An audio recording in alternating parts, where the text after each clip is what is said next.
as you all were talking about chemicals in buildings, I was thinking a lot about that, and we had buildings that were offline for 60 days, and what that meant Mhm. to move chemicals, what that meant to bring buildings back online that then didn't have air conditioning or HVAC, what that then meant for mold, air quality, and all the requirements to kind of bring those buildings and things back online. I think when I think about crisis preparedness and tabletopping for a Mhm. number of the things that we've talked about here. I'm gonna liken it to a basketball team or an athletic team, right? But I'll use a basketball team as an example. Like you have to do tabletops because like Nisi said and like Allison said and like Mario said, people need to know their roles. Mhm. The specifics of the crisis might change, whether it's a hurricane or whether it's a power outage or whether it's a train derailment near your campus that has now led to an air quality issue because of there being gases in the air. You don't necessarily know what you're going to be dealing with in a particular moment, but you need your team to be training and know what their roles could potentially be. And one of the things that I think is most helpful in training and tabletops and whether, having CriticalArc help with that, SafeZone to CriticalArc help with that, or or or doing that on your campus is the more you can help your team on your campus get comfortable with that, the better they're going to be because you're going to be dealing with unknown X variables. You can't know what those are ahead of time. They're not going to work the way that you want them to work. The people, your primary communicators aren't going to show up because, like you said, their house washed away, or you couldn't get a hold of them, or they had some other reason they couldn't get to campus.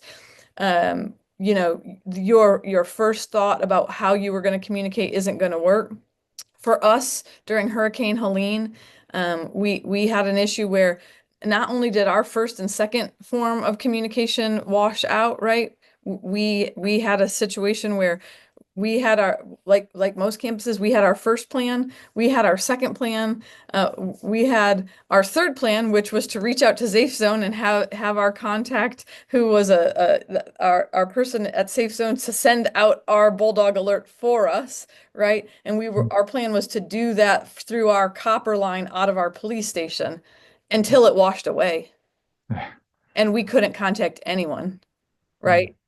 And so, like, you're fine until your third mode of communication washes away and you're on a mountain by yourself and can't get a hold of anybody, right? And so, tabletopping, and when you're tabletopping, you're like, this is crazy. Like, this is so silly. Our third plan isn't gonna wash away.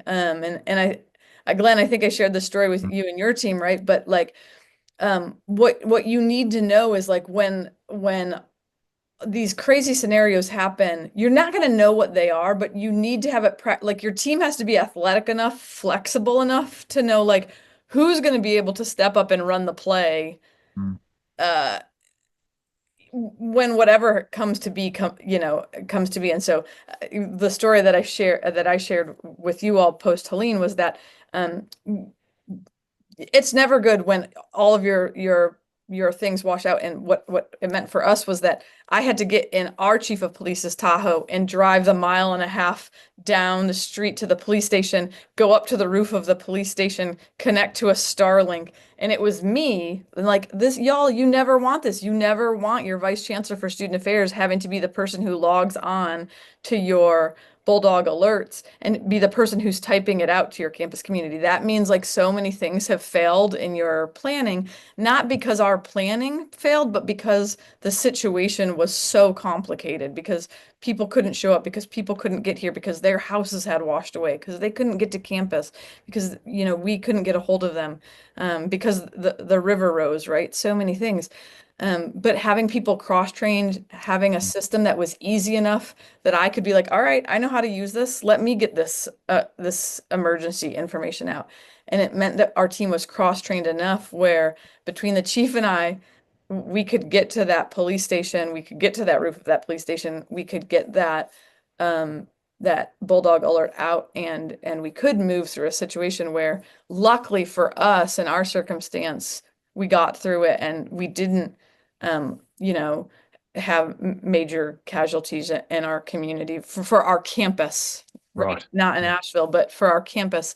And so without being trained enough and being flexible enough Mhm. for people to be like, this isn't my job, but I'm trained enough to know what this job looks like, so I can step in and help in this way.